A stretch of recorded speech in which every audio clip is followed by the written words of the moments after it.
Welcome to the Business Networking Influencers Podcast, where connections become opportunities and relationships shape success. Prepare to be inspired, informed, and empowered by the brightest minds in business networking. And now, your host, Tim Nifton.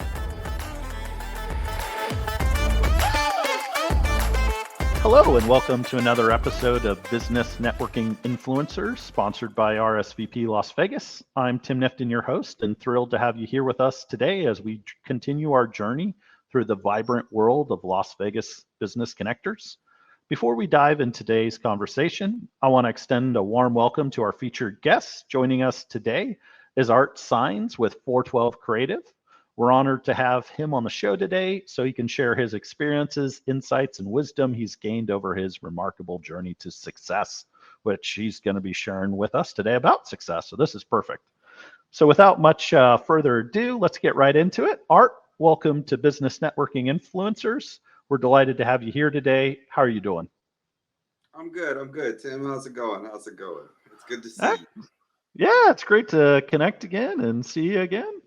So fantastic. We'll jump right in and hear a little bit about your journey and incredible work you're doing here in Las Vegas. So I always like to start the podcast with a little bit more information about who you are, what you do, and why people should be interested in 412 Creative. Awesome. So 412 Creative is a strategic development and content creation company. It's basically all of the resources of a marketing agency without the competition, is what I like to say. And I have been doing this for about 15 to 20 years. I started in the entertainment industry. I've done everything from carry the wires and plug in the cameras to standing in front of the camera and making the music in the studio. I have an entertainment background. I got an album with a Grammy Award winner by the name of Skip Martin. Wow. We made music back in like 09-ish, and we still currently make music today. I just not my main focus, taking care of my clients and offering quality services, helping the communities that I work in is really the big things for me right now. Oh, that's great. That's great. So before we started the podcast, you were mentioning you have a new venture called Success. Tell me a little bit about that. Yeah, so Successes is a business community built out of, I believe we're at like 235 businesses, I think right now. We have 7 branded events. We do everything from financial awareness events to, we just recently did a women's History Month called Her Story event where we honored a bunch of women within the community and let them tell their stories to each other. It was really good. About 60, 70 people came out in attendance. We do everything from ribbon cutting ceremonies for brand new brick and mortar businesses to virtual events as well.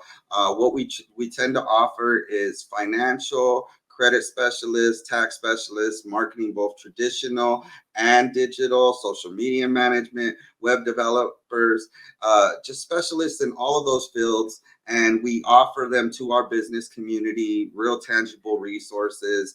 We work with nonprofits, and so we're able to make partnerships for tax write-offs all the way down to sponsoring events and helping the community. We have government programs, politicians in our community as well, so they're always bringing us things. The city of Las Vegas, or the Valley, I should say, is very vast in the different communities. So I found a lot of community builders, and I kind of just like gave them the options for these resources, and then they brought them to their communities. And now we have leaders within the health and wellness community, the medical, real estate. We have I believe we're in like at least a good 22 different industries, about 30 different verticals. So we have something for everybody in this, and we're into creating power teams where we can get 2 business owners that can really benefit with working with each other because of the market that they're in, and we get them to create a synergy there. So that's kind of us in a nutshell. Successes. That's great. That's great. What inspired you to start 412 Creative and Successes? So 412 Creative is based off of my birthday. I was born on 412. We made it real Oh, it's simple. coming up. With the creation. Yeah, right around the corner. So doing that allowed me to just work for myself and develop products. I've worked for multinational marketing agencies. I've worked for small boutique businesses. So this is me branching out onto my own. We identified for these larger corporations that I can get somebody to pay us maybe $2,500 a month, but getting that $15,000 a month retainer was just a little out of my reach in experience and some of the business owners that I work with out here. And when we identified that, the agency that I work with, we created a new partnership where I can still bring clients to them. I can help businesses grow to there though by starting my own boutique agency and getting them off the ground, whether they're just starting, trying to get to a brick and mortar, or they just opened their brick and mortar and trying to reach a new audience. Doing the content creation allows me to offer the deliverables that all of these businesses need for their marketing, because sometimes they might not need the agency's resources to broadcast a message, but they do need the content creation for that. So I help them strategize what's the best options for them, and then we can go from there. So yeah, with successes, it kind of allows me to have now, instead of a pipeline or single businesses I'm looking for, I have a pipeline of businesses, and we're able to utilize each other to 10x our business. Nice. You were mentioning how unique and vibrant Las Vegas Valley is. How has being based in the entertainment capital of the world influenced your business strategies and decisions here? Well, I can start in the morning and take on a political campaign and work for we just did a CCSN voter meet and greet basically, and I was there for 4 hours, and I left there, went to the gym and filmed some professional fighters sparring footage, private footage that nobody will ever see. Go from there, come home, start designing a video or a flyer for a nonprofit, a logo for a real estate agent. All of these different industries, they all have certain things in common with the way the market is in Las Vegas, the way things are supposed to look, smell, hell, even taste. It's one of those things, a je ne sais quoi, if you will. And for that, like, our own flavor, being part of that, like watching the city grow, being here since I was 16 years old, becoming an adult out here, becoming an artist out here, a business owner out here. I've gotten to meet so many different people that I understanding the pulse, I guess, of the different communities out here, and even recognizing that there is multiple communities. I mean, most people don't even know their neighbors, right? How many people live in these ticky-tacky houses, on the block, and they don't know nobody up the street, whereas like somewhere like Oakland, somewhere in Montana, the people has been living there for hundreds of years, like 50, 80 years easy, 4 generations, 3 generations. And it's like, we don't have that here in abundance. So it's like you kind of have to identify who are the communities, what communities exist, and then find the people within those communities that have synergy for your personal business, because they're out here. Yeah, you keep mentioning there's a lot of diverse communities in Las Vegas. Can you share some insights on how you're connecting with them? Yeah, so I am the media director for Robert Taylor Twix. He's running for city councilman, Ward 2 of North Las Vegas.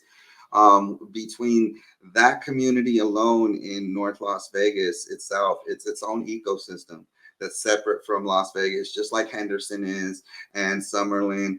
And for these ecosystems, you can almost at this point live in these neighborhoods and never have to leave. So depending on what your ecosystem is, it'll have those type of resources for you. So if you're going to school, for instance, there's the CCSN campuses to UNLV. Now around there, all of the businesses and everything are contributing to the life of the people that are in that area. So between the different areas of the city, and then not just like the politics of how they're managed, but also the communities that are living in them. Some are older than others, so there's a little bit more community infrastructure there, where, like, the parks, the political figures are from those neighborhoods. The schools do community programs where they have, after school programs. The nonprofits are more engaged in those communities and stuff. And there are communities like North Las Vegas, to the east side of Las Vegas, like off of Desert Inn and Eastern, all the way up to like Nellis and those areas. Like, a lot of those, they're really tough neighborhoods, but the people that live within the community have now built out. My generation has now built out successful businesses, brick and mortars, organizations, and we give back to those communities. And there's a lot of people, I like to call them community builders, because there's a lot of people out here that are really trying to do that because they're from these neighborhoods. Yeah. And we didn't just sell our house in California for, 1.5 million and then buy a $500,000 house. And now we're sitting on bucks just living lavish. No, we went to the high school here. We figured it out, whether it was, nightlife industries, or it was, working automotive services or something like that. And now we've built ourselves to having our own businesses, where we're getting our own brick and mortars. We're 10 to 15 years into a career of certain corporations. And with that knowledge, we're not keeping it to ourselves. We're giving it back. We're through these community programs, through these community businesses. That's one of those things that separates successes, is we're not just one community, we're multiple communities, because my community is built off of community builders. So I find leaders within other communities, whether you have 15 people, 25 people, you're into this type of music, you're into this type of thing. We just acquired recently, what's it called? So really big right now is the women's football, flag football. And the NFL is getting behind it. So all of these high school girls are training at a very high level. And so now there's a whole infrastructure of industry that's being built off of that. Coaches, DJs, vendors, brands and lifestyle stuff that are all going to now, videographers and production. Now that there's a whole ecosystem for this, and there's proper funding for this, because they want to see these young ladies do really well. So it's like, now that spawns a whole new industry. So if you're in one of those things, like you do vend, like you do production or whatever, now you can look into a new vertical that has been untapped. So wow. and these communities are built for that. Like, they're hiring within. One of the girls that was on the team, the coach hires the father to DJ the events. Another girl on the team, the father has a food cart. Now he's vending at the event, just stuff like that. And just understanding these infrastructures, like even the voting situations out here in our community. We're so disenfranchised from the political parties and everything that we don't think our vote counts, where most people are focused on national elections. If you don't even pay attention to who your state assembly is, who's running the district in your school, or who's the head of the school district, who's your city councilman for your district, like all of these things, if you're not paying attention to these things, you're not ever going to really make any real change. Right. But once you start understanding those people, and then those people who they're attached to, then along the lines, your vote's starting to make change. But until you care about your little island that you live on, it's really you're not gonna really see all of these things. You're just gonna be inside your house. You're gonna go to your work, casino job, or wherever you are, and you're just gonna come home. Your kids are gonna go to school. You're gonna complain about these things, but not really take no actionable causes, because the efforts of being part of a community does take more, because most people aren't from here, so they don't even know where to start. Absolutely. Let alone finding a community for, women's flag football. I'm sure most of the Valley hasn't heard about it yet, but it exists and it's flourishing. That's wonderful. Yeah. So I'm sure networking's been a crucial part of your business growth. Can you share some tips on building meaningful connections within the Las Vegas business community? BNI. I love it. Yeah. Not a paid sponsorship, not a paid ad, but I do highly recommend it. And be engaging in it. Don't be Yeah. scared. Don't just go there thinking, okay, I paid my fee. Now everybody's going to give me business. No, you have to do your one-to-ones. You have to take the effort to build within people in different chapters as well as your own chapter. Understand the theory of power teams. If you're truly trying to make a profit, all of those things in BNI and do your CEUs. Yeah. Cool. Because you'll learn, you get game from that, and you're able to apply them into your daily business and your daily life.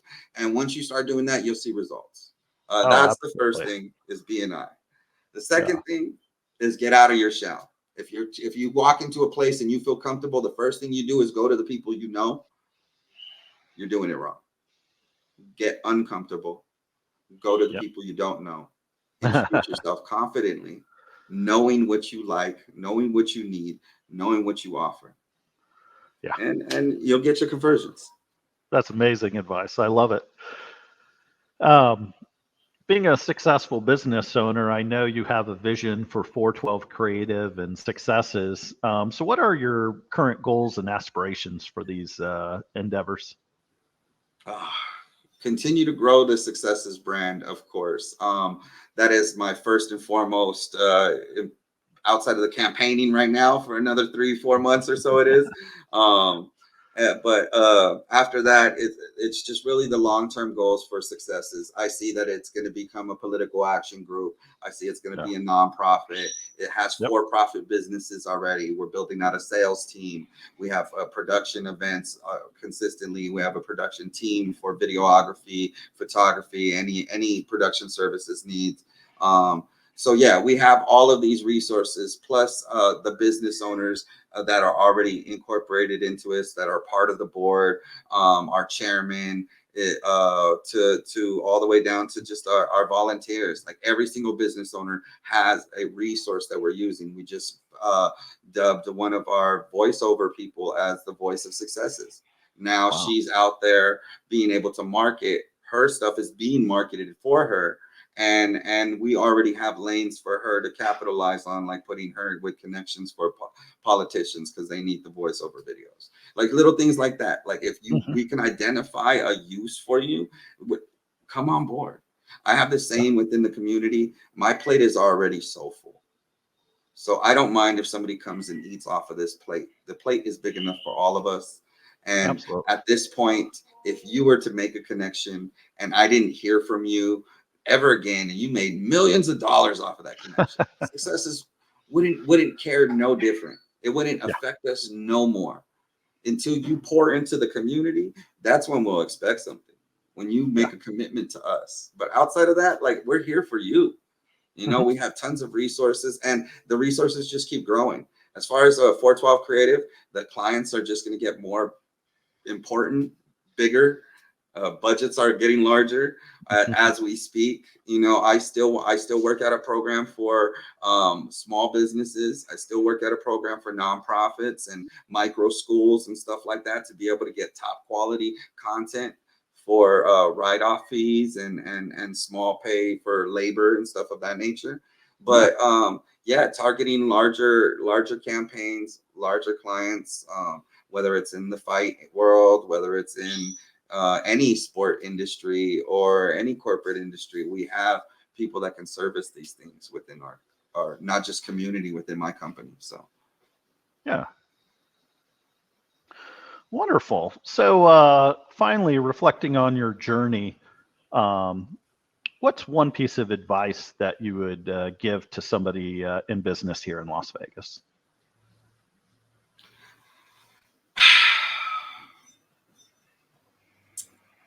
Your reputation is worth more than your wealth.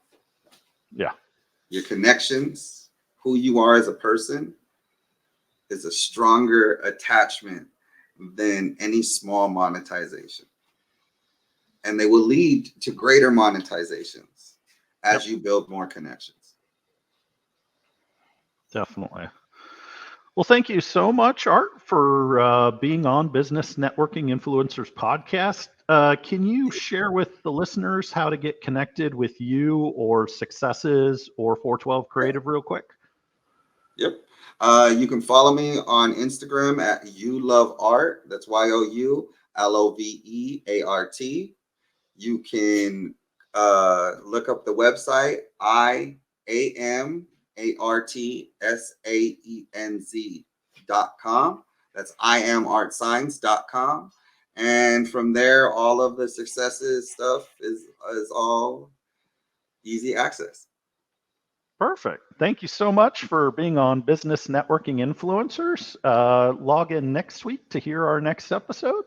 And that's all for today. Thank you. Thank you, Tim. Have a good one, guys. Bye. Bye. Thank you for tuning in to the Business Networking Influencers podcast.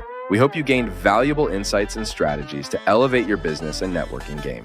Don't forget to subscribe for more episodes filled with expert advice and inspiration. Until next time, keep connecting, keep growing, and keep influencing.